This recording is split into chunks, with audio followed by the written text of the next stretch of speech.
Today's a special day in the city of Detroit. I am really pleased to introduce a son of Detroit, Chuck Sims, as the Interim Commissioner of the Detroit Fire Department. Chuck, congratulations. This is somebody who's a true Detroit success story. He graduates from Pershing High School in 1986 and goes on to be a Detroit firefighter at 19 years old. And while he's working his way up the department, he gets an undergraduate degree and a master's degree at Wayne State. He'd been a rising star, but when I came in, what struck me was that arson in this city was a crime that almost always went unpunished. Detroit led the country in arsons, and I was shocked to find that not only do we make few arrests, but in many cases, the fire department never went out to the fire to determine the fire's cause. People knew you weren't going to be investigated or arrested. But when Chuck Sims took over the arson squad, he changed that. We started to get out and investigate these cases. We partnered with the Detroit Police Department, a great collaborative unit where the detectives from DPD worked side by side.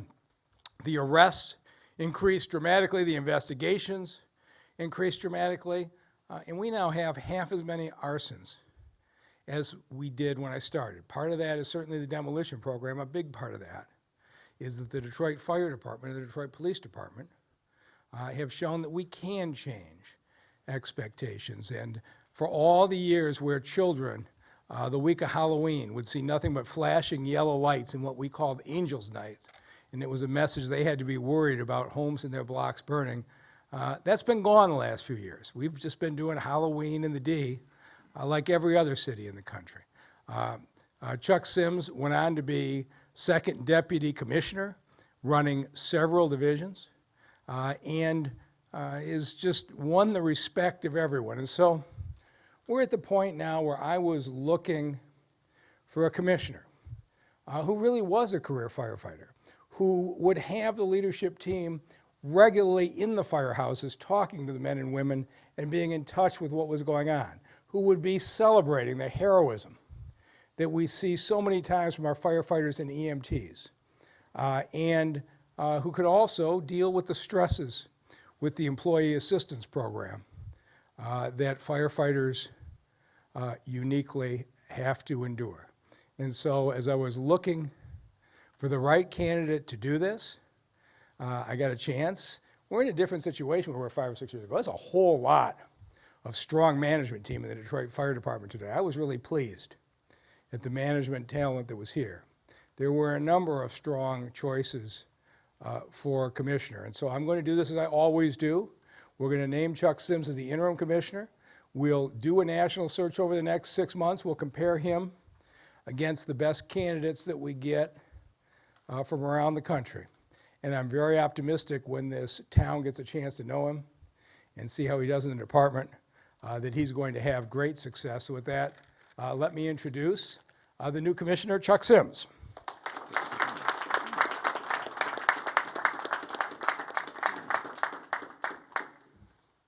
Thank you, everyone, and good afternoon. Thank you, Mayor Duggan, for your leadership and this unbelievable opportunity to serve as interim fire commissioner for the city of Detroit. I am humbled, I'm grateful, and to be perfectly candid, I'm bursting with excitement inside for 2 reasons. Number one is I love the city of Detroit. I was born and raised on the east side of Detroit, Coney Gardens, by a single mom, went to Detroit Public Schools, graduated from Detroit Pershing High School, go Doughboys. Then I went on to Wayne County Community College, spent a couple years there and transferred to Wayne State University, where I ended up getting my bachelor and my master's degree. Detroit has molded me and been a crucial part of my development. I am Detroit strong. Next, I love and I'm grateful to the Detroit Fire Department. I came on the department when I was 19. Of course, at that age, you think you know everything, but I didn't know anything. I was fortunate enough to fall up under the leadership of Harold Watkins Sr. at Engine 34. He then became the first African-American chief of department. I marveled in awe in his leadership, his direction, his knowledge, and even the way he just carried himself. I just wanted to be like him one day. So I want to thank him publicly. Thank you, Harold Watkins Sr. After that, I left there and I went to Engine 53's quarters, Finkel and Greenfield. I went there because it was known as one of the busiest companies in the city, and I wanted to get more action. I stayed there for 13 years, where I became a union representative, where I represented my men and women in the 4th Battalion, and I also got my emergency medical technician's license there. After that, I wanted to go to the other side. I'd been on the side of fighting fires. I want to go to the side to stop the criminals who are setting these fires. So I applied for arson. Ended up going to arson as a lieutenant, went up through the ranks through captain, and was eventually appointed chief of arson, where we saw a 75% increase in arson arrests and a steady decline in arson fires. For the last 6 years, I've had the honor and the privilege to be under the leadership of my predecessor, Eric Jones. With him and his team behind us, we've done some amazing things. We transformed the department, so I want to thank Eric Jones as well. But I'm really excited. I'm moving forward with this team behind me. The men and women on this department is like my second family. They are an exemplary team and dedicated and passionate professionals and first responders. They put their lives on the line every single day with dignity and grace. When I joined the fire department at a young age of 19, I never would have imagined, number one, that I would be in this position, but number two, the adventures, the opportunities, and the blessings that I would receive. I love my fire department family, and I have too many leaders and positive influencers to even name, but I'm grateful to them all. However, I would be remiss if I didn't specifically acknowledge another crucial part in my life that I refer to as my home team.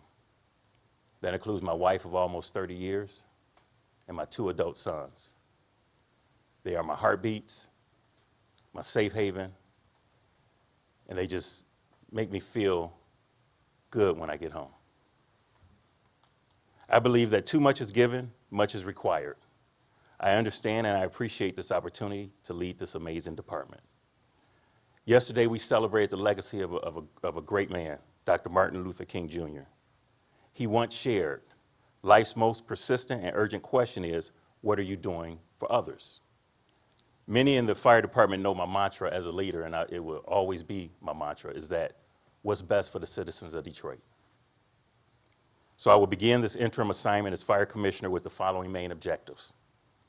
First, we will continue to support the citizens by responding promptly to fires and medical emergencies with care and excellent service. Ultimately, we are here to serve the citizens of Detroit. We have to keep that focus and always strive to achieve that goal throughout the entire department. Every decision, strategy, and policy needs to reflect and complement the community that we serve. Second, these last couple of years have been challenging on everyone due to the uncertainty and negative impact of the pandemic. It has been especially taxing on our first responders who go out there every single day and face the pandemic head on. A key part of leadership involves encouraging and celebrating the contributions of all levels in the department. I want to focus on addressing the morale as well as uplifting and celebrating our first responders. At this time, I just want to take a moment and thank our first responders in the department. I would like to thank the firefighters, the medics, the fire dispatchers, the fire inspectors, the fire investigators, the fire instructors, the community relation coordinators, our logistics department, which makes sure that the firefighters and the medics have all the equipment they need to do their job, our administrative assistants, our HR team, our plan examiners. Thank you all. You and your dedicated contribution to this department and to this city are invaluable. Thank you. Lastly, I want to creatively explore avenues to improve and grow the department. Years ago when I started in the arson unit, I can remember that we had reporters and fire buffs from around the country, around the world, would come and witness the bravery, the tenacity, and the organization of our department with the assistance and the collaboration of the neighborhoods to help combat the unprecedented number of fires. Thankfully, as arson chief, I was able, with my unit, to aid in eventually eradicating those negative events.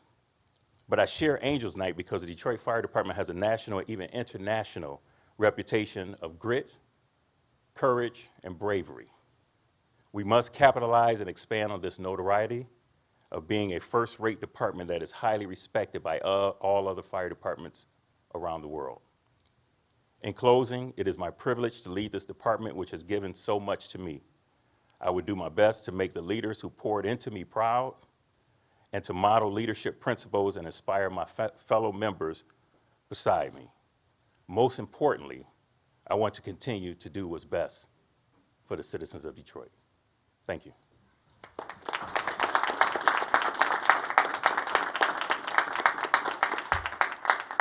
Now we're going to bring up President of DFFA, Tom Gayhart. Good afternoon. First, I'd like to thank Mayor Duggan. When I met with him, I believe it was about a week ago, last week, he said he would quickly and efficiently find someone to take the reins of the fire department, and he did that. So I'd like to say thank you for that. We appreciate it. As I was standing here listening to our new commissioner talk,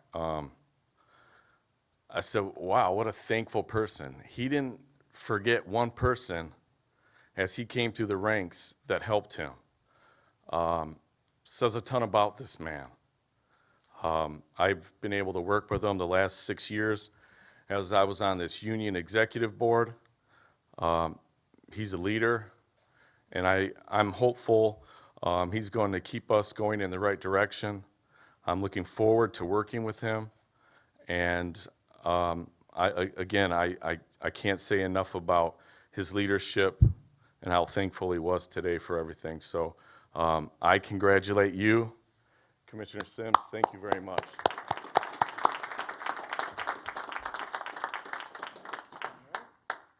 And with that, we'll take any questions.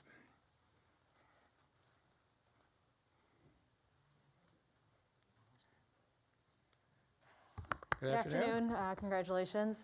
Can you talk to me about the city's ISO rating? How is it measured and where is it now?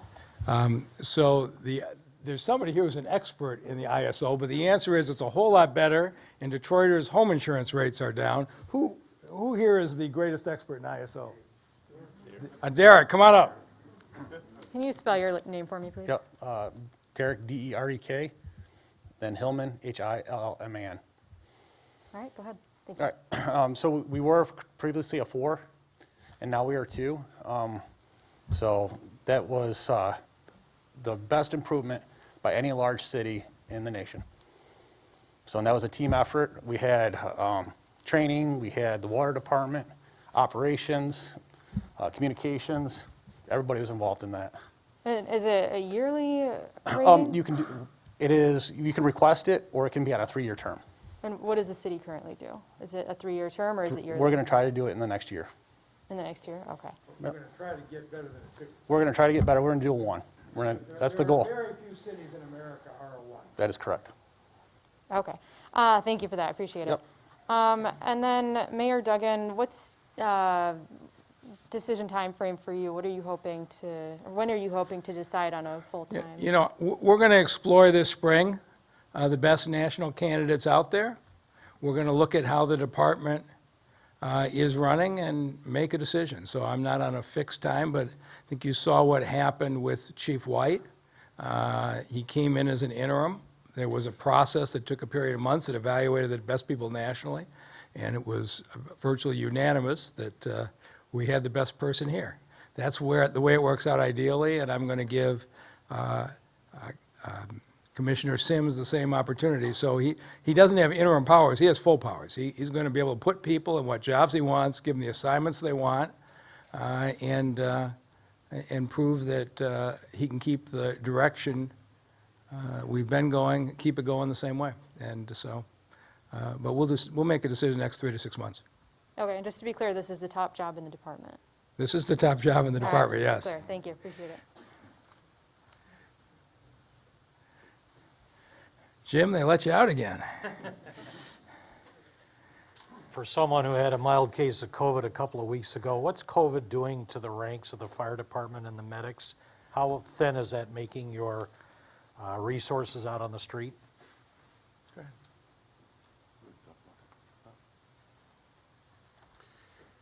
Well, COVID's had a huge impact the last 60 days.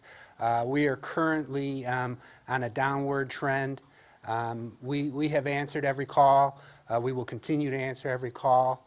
There has been some effect on ambulance availability, but overall, we've weathered the storm. We're hoping that we've reached the peak and that the numbers will quickly come down from here. Explain what you mean on a downward trend, downward as far as absenteeism.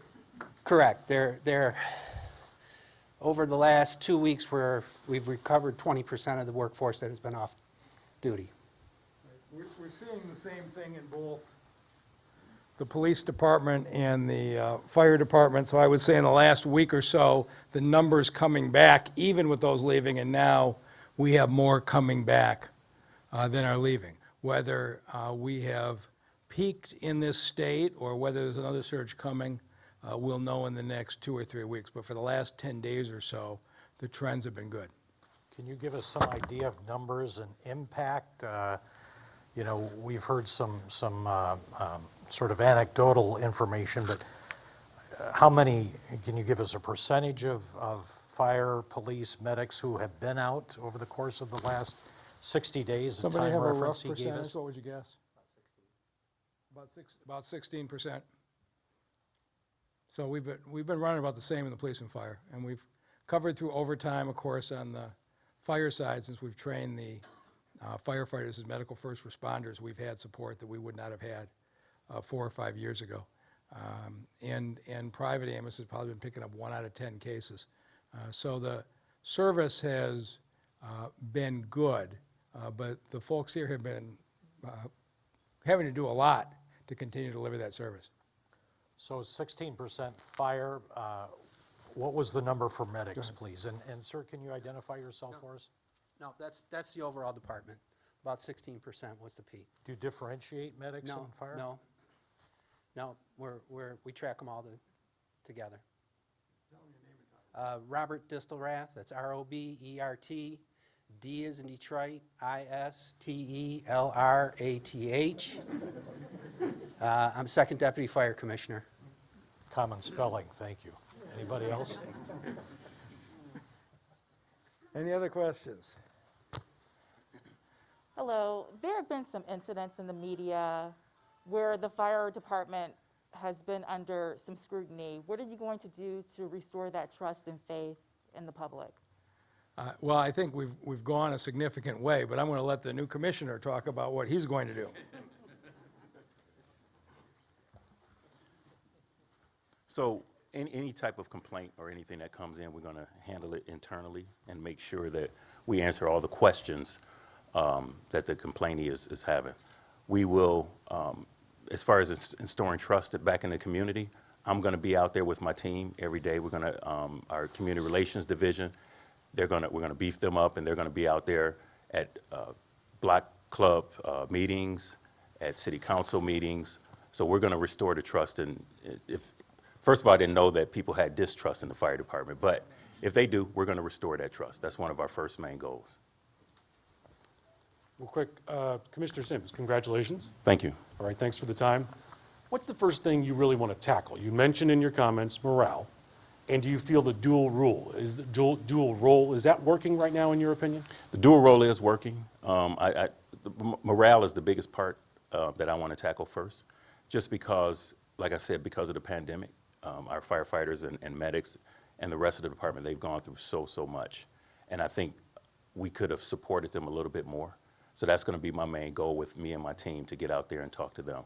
In regards to the dual role, yes, that's been going well, and we're going to continue to move forward with that. Thank you. You're welcome.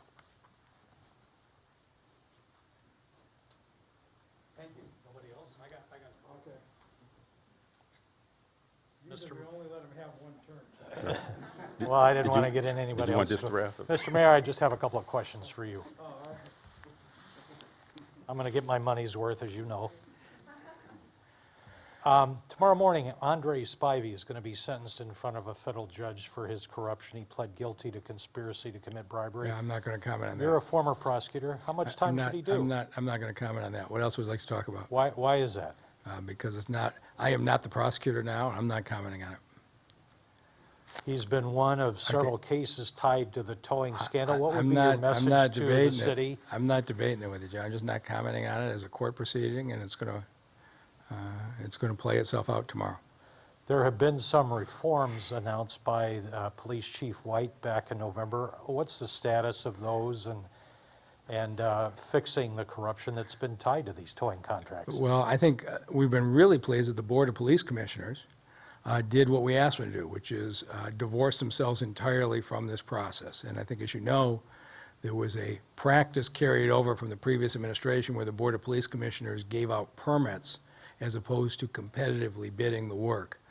And that transition is being made right now, and we have the full support of the Board of Police Commissioners to get out of the business of granting permits, and everybody is going to be competitively selected. I think they're in the bidding process now, and Chief White is in the process of picking an app provider that will allow you, if you walk out and find your car missing, to immediately go on an app, find out who towed it, where it's stored, what the charges are per day, and how to get it, because there's been a lot of abuse in a lot of those areas. But Chief White could take you through the exact details, but it's very much in process. All right? Thank you all very much.